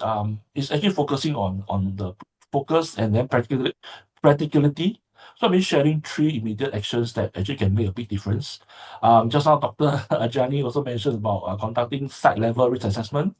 Of course, now we have to look at climate change. It's actually evolving, the intensity, and then of course the frequency of the weather changes. Not just focusing on the industrial accident, you also have to focus on climate disaster. So this is something that what we can do now to look at water dependency in the event now when you do a risk assessment, the power reliability, how we actually handle materials, and then your supply chain as well. So not just thinking of yourself as an industry, but then your whole value chain from your suppliers to your customers. How do you actually work towards ensuring that you are actually climate resilience? And of course, the second one is actually to strengthen your basic engineering controls. How do you actually, in the event of heat stress, vulnerable to heat wave, how do you actually improve ventilation? How do you actually ensure that workforce are actually cooled down in high heat areas like furnace, especially in our steel industry. And then of course in your industry, you have to look at proper drainage to make sure that whenever there's flooding risk, how do you actually elevate your factory to a higher ground? And then of course, what are the flood protection mechanism that you can put in place? And then lastly, of course, your maintenance schedule, make sure that you maintain your critical equipment regularly. And then of course, third one will be early warning. Just now, Dr. Brijanta shared the data surf network, which is very variable, provide a lot of information on the prediction of where your early response or early warning is, so that industry can get ready in your sector or in your province or your state is. So you actually monitor weather alerts, temperature thresholds. So don't assume that it's always happen like that. That can be suddenly, a heat wave can hit more than 40 degrees. Suddenly there's a fresh flood. You can actually affect your operations. So you adjust your shift pattern as well during this extreme condition. And then of course have your own shutdown and escalation procedures. And then of course, most importantly, you need to upskill and empower your workforce to increase that awareness and timely action on the ground. Thank you. Thank you, Jason, for providing a global perspective on the management for a kind of industrial operations. So now I will just discuss with Dr. Rajiv Agrawal. As the Rajiv Agrawal, sir, is basically president of Madhya Pradesh located Mandideep Industry Association, because this industry association have a very unique intersection between the regulators, large industries, even the MSMEs. So I would just want to discuss that how industrial association in India are currently bridging the gap, and when it comes to safety compliance and national and state level guidelines. So how Mandideep Association is just kind of bridging the gap between industry at the industry level, also the state and national level guidelines for the regulation and compliance. Dr. Rajiv. Good afternoon, everyone, and thank you, Dr. Brijendra. See, association has a big role to play. In fact, as you are talking to me yesterday, we had a big program on risk to resilience with the help of CII at Mandideep, where we had around 100 members present. And as you rightly said, there are two diverse kind of industries we have in Mandideep. One is large industry groups, and there is around 400 small industries. It's a big industrial area with a top line of 1 lakh crore plus. Now, what association is doing is, basically there are 4 steps that we are working on. First is knowledge sharing. So what we are doing is calling all the people, because small industries has their own challenge of funds. Safety is normally their last concern. So idea is to really show them that there are best practices that can be done without much investment. Knowledge sharing as to what can really be done, and simplify the guidelines. They sometimes get worried and afraid of the jargon of the technical guidelines. So that is one area we work. Second is capacity building. HIRA, as you know.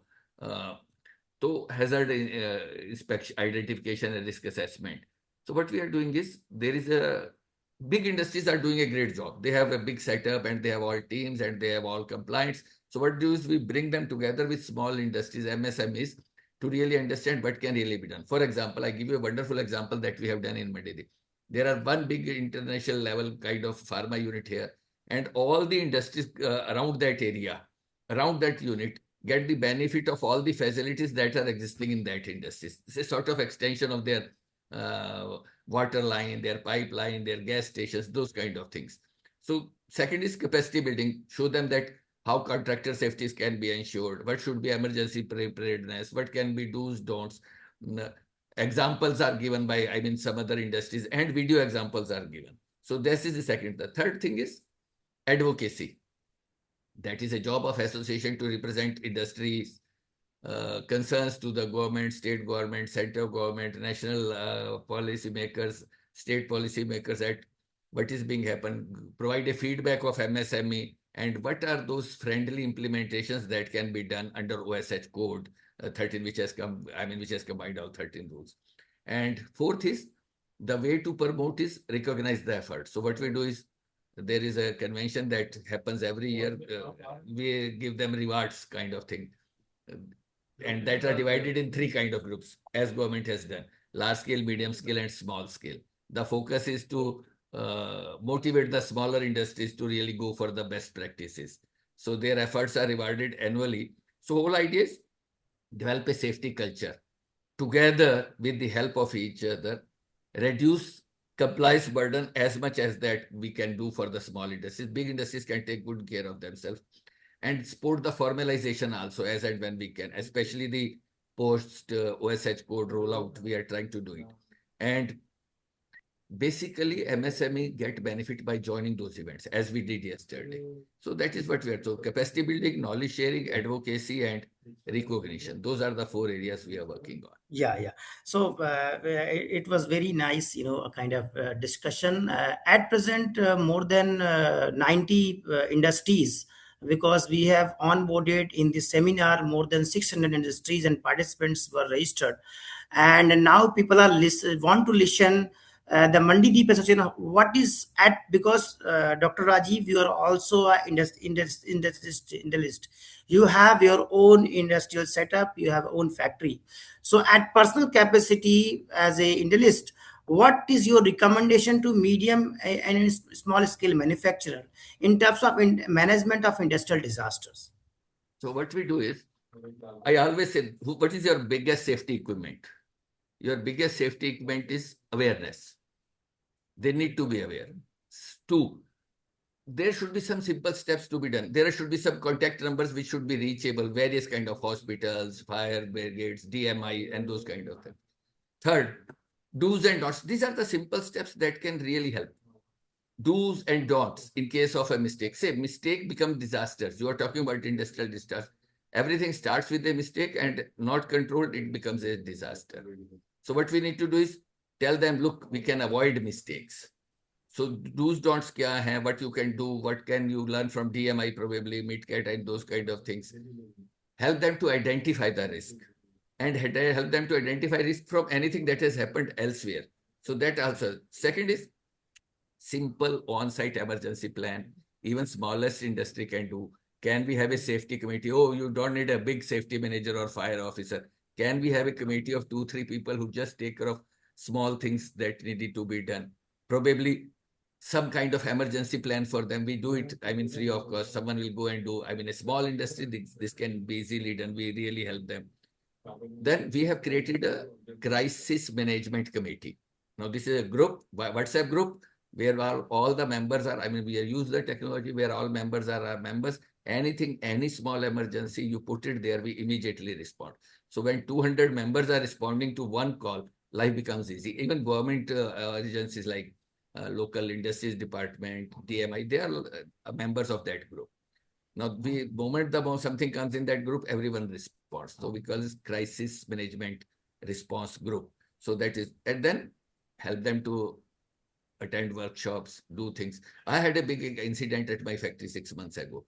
So the best part was, before I could start and even think of anything, there were people from around the factories, there were water bodies, there were machines, there were hazardous chemical extinguish unit. They all were already there. So that way we are doing it. Yeah. Thank you, Dr. Rajiv. Now we want to move with the Dr. Harendra Garg. He's a kind of chairman of Sidcul Industrial Association. Sidcul is basically located at the foothills of the Himalaya at Uttarakhand.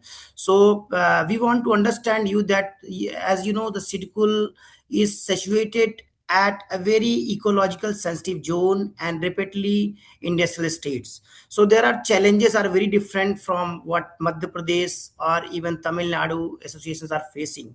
So we would like to understand that the Sidcul Association play a role in state natural disaster vulnerability mapping, and when advising the member of manufacturers, what is your role into this, and how you are guiding your specialized factory to how to mitigate the risk and how to plan their strategy if at all any emergency happens. Yeah, Dr. Harinder Gaur. Thank you, Mr. Mishra. And thanks to Mitigate for a wonderful this workshop for industrial disasters. And on behalf of my chamber, SMAU Chambers, earlier it was a Sidcul manufacturer. Now we renamed it SMAU Chambers. So we have more than 1,000 members in our platform. In the context of Uttarakhand, we do believe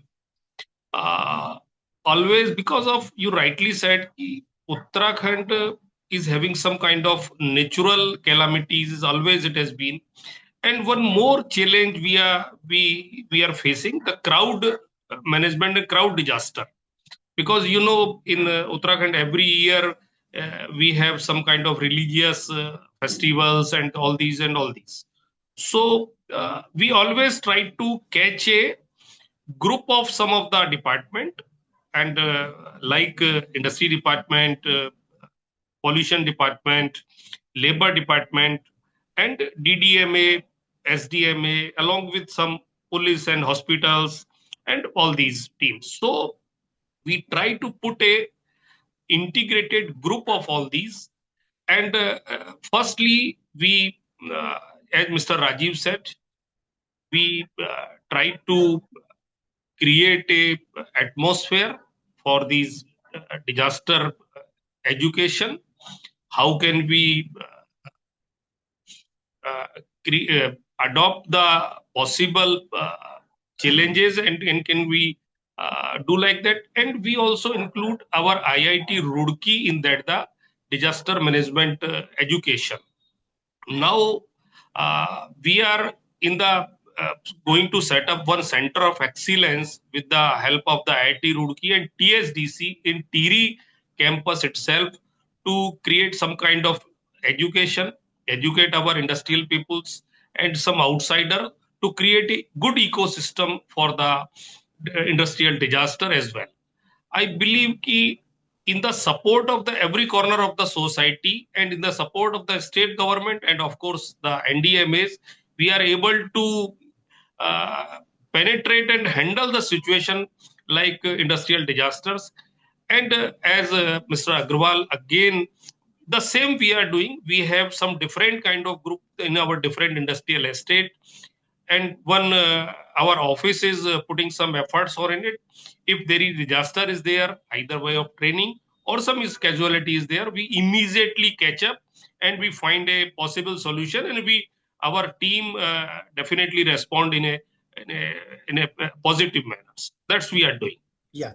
So as we know, after super cyclone Odisha, NDMA and Government of India has set up a very robust early warning system platform. In recent age, we all understand that we are also getting some kind of early warning message from the CAP project that is launched by MHA. But you know, these messages only reaching out to the plain or even the urban centers. But still the industries are facing challenge to get this message. So I just would like to understand, Dr. Harinder, how means you are integrating this early warning system into your industrial association. Is their message as readily available to you, or you want to establish their own early warning system at a very local level? So what is the situation for the early warning system in terms of industrial disasters? Yeah. Mishra, basically, this is a very unique situation when you are having close contact with the administration on the state government or any kind of they have the really information of early warning system they have. So we try to create a good ecosystem with the help of the state government, with the help of the state disaster management authority, SDRF like, and districts centers like that, and with the district administration also. So we are every time we have that much of information, whatever we can, either in the any of the factory, any of the manufacturing unit, or somewhere else, we try to create a good system, and not for the after the disaster.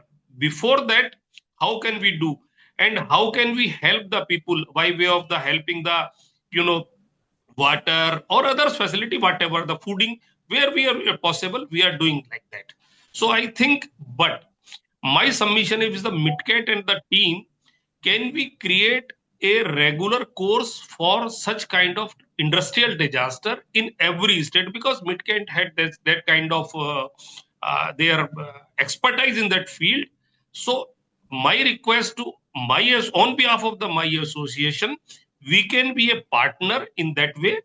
And I will request other association who are involving this, they can be play a good role in everywhere in India to create such kind of good ecosystem and good education, because of it is required for the time. Else we will be after the disaster, it is very easy to say this happened, this that happened, this happened. But to educate, to learn, and how can we uh, uh, create a good system to solve and resolve the disaster, it is also required, because prevention is better than cure. It is always we like to say like that. So my association will require that kind of facility in particular context of Uttarakhand and other areas. Thank you.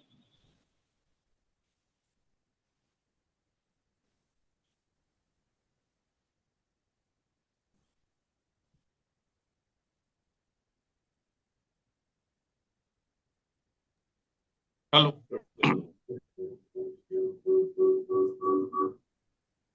Yeah. Thank you, Dr. Harinder. Am I audible to you all? Yes, please. Yeah, I think it was very nice discussion. We in this session we understood that what is the global best practices into a very definite industry like steel. It is a very sophisticated industry because a lot of human casualties are we have seen in the past, even from India itself, and we also understand the what is the role, because industrial association is a very much 25% of stakeholdership. They hold stakeholdership at a very national framework, because at the top we understand the NDMA is there, at a state SDMA is there, then the DDMA is. But out of these three pillars of disaster management, the community level stakeholders that holds with the industrial association, we are very happy to understand their preparedness. We understand this how locally and well aligned with the local industry level. Thank you so much, Dr. Harinder, Dr. Rajiv, and Jasanang for to connect with us, to apprise August gathering that what is the best practice at global, at our national level. Thank you. Thank you so much. Hand over to Dr. Tanya to go ahead. Thank you, sir, and thank you to our panelists for an incredible decision on the hurdles and triumphs within the industry. It is clear that while challenges remain, the initiatives being taken are truly paving the way for a more resilient future. As we come to the close of this session, it is my pleasure to invite Mr. Sandeep Sinha to share his final reflections on today's session and present the vote of thanks. Turning the mic towards you, sir. Thank you so much, Tanya. Let me put my heartfelt feeling on record of thanking everyone from our esteemed speakers to the audience who have been part of MidCat's endeavor to create a larger framework and an ecosystem wherein all stakeholders of society be it the regulators, be it the governments, be it the response agencies, be it the policymakers, industries, large and small. Large and small, I say that because industry is an industry, as very well brought out by our esteemed speakers from the industry associations, and everyone has to be taken together. Certain things stand out from this particular discussion today. One, the overall context that Lieutenant General Sudhir Sharma said indicates that as far as policies, plans, laws are concerned, India is in a very robust state. And with increasing industrialization, these aspects become very, very important. We had Dr. Aswal, one of the foremost names in disaster management field in India, an honorable member of the NDMA, which is chaired by the Prime Minister of India, give us an overall structure at the national level from the legal perspective down to the bodies that react on ground.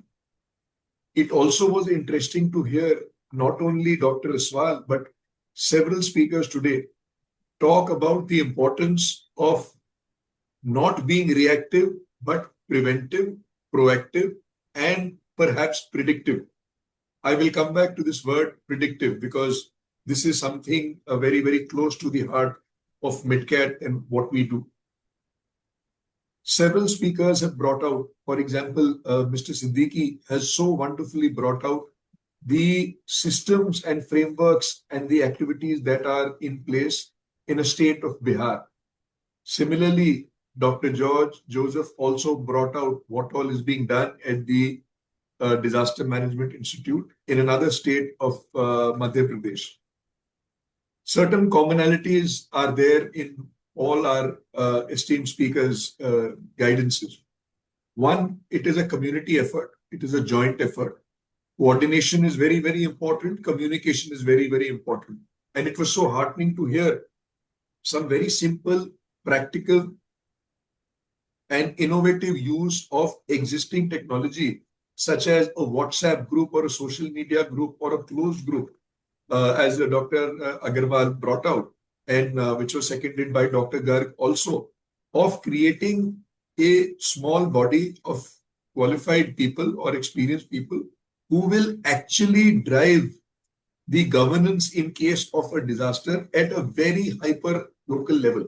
This is very, very important because across the world also, if you see, there is no lack of laws and lack of policies. Somewhere implementation suffers.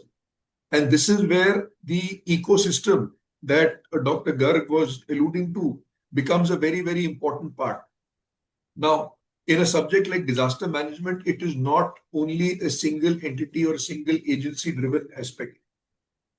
The academia plays a very, very important role. And I was watching several of our interns in my office, frantically taking down notes as Dr. Ajmani was giving her,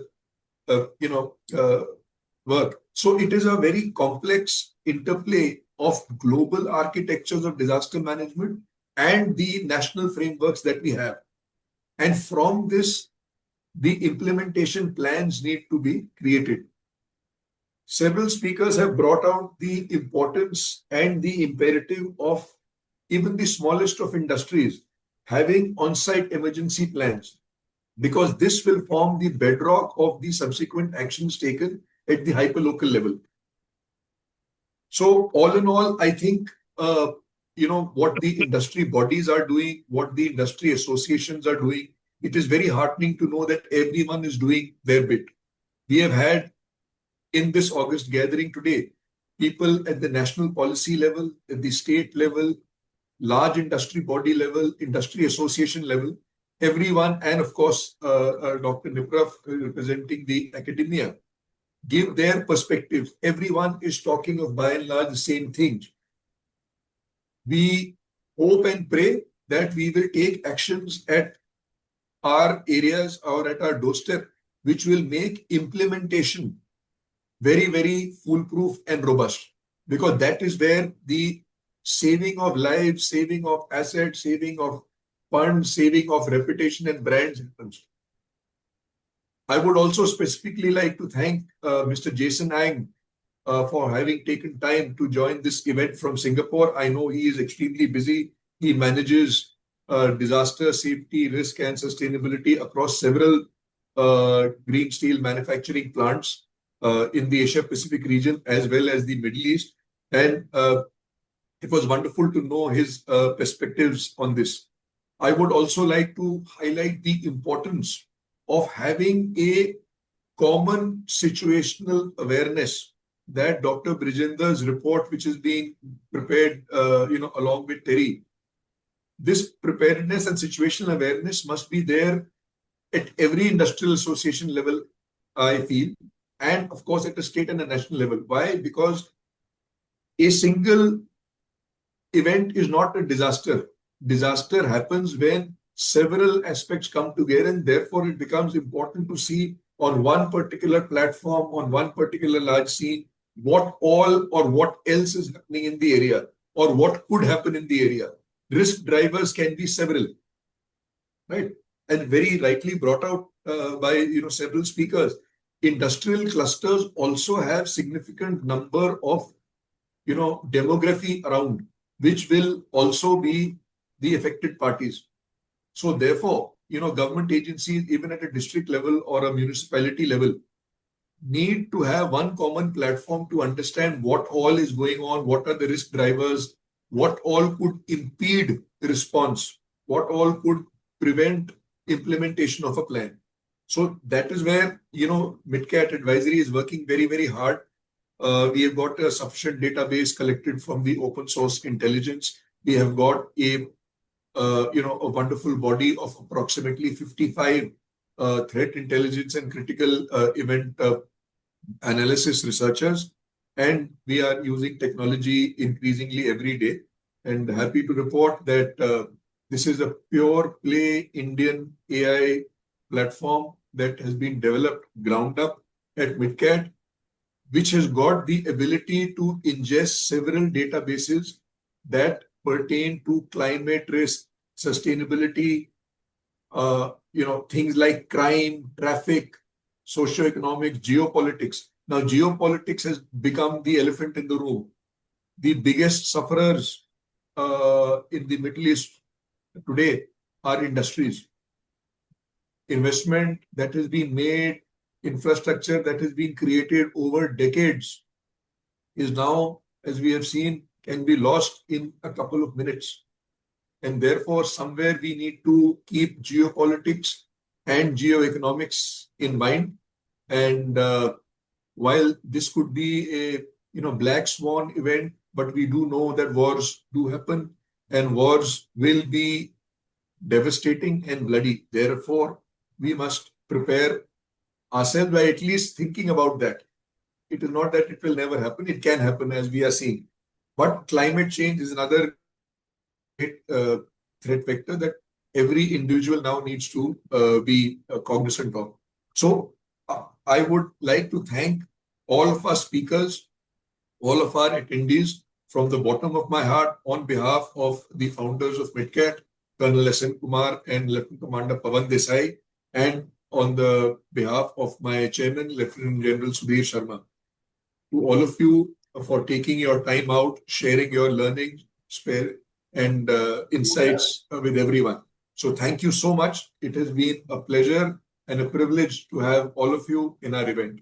Looking forward to more such events, and we offer ourselves for collaboration with any industry, company, industry association, body, government, anybody. Because as veteran armed forces officers, we have seen several disasters having been involved in the response part, and we see a great opportunity for disaster prevention in India. That is why this subject is very, very close to our hearts. So thank you so much, all esteemed speakers and the audience. Thank you. Back to you, Tanya. Thank you. Thank you. Thank you. Thank you, sir. Thank you. Thank you. It's been a privilege to host such an important exchange of ideas today. We hope the insights from the webinar empower you with a clearer roadmap for navigating the risks of tomorrow. Until next time, this is Tanya Sharma signing off. Stay safe, resilient, and have a wonderful day ahead. Thank you. Thank you, everyone. Thank you for having us. Thank you. Thank you.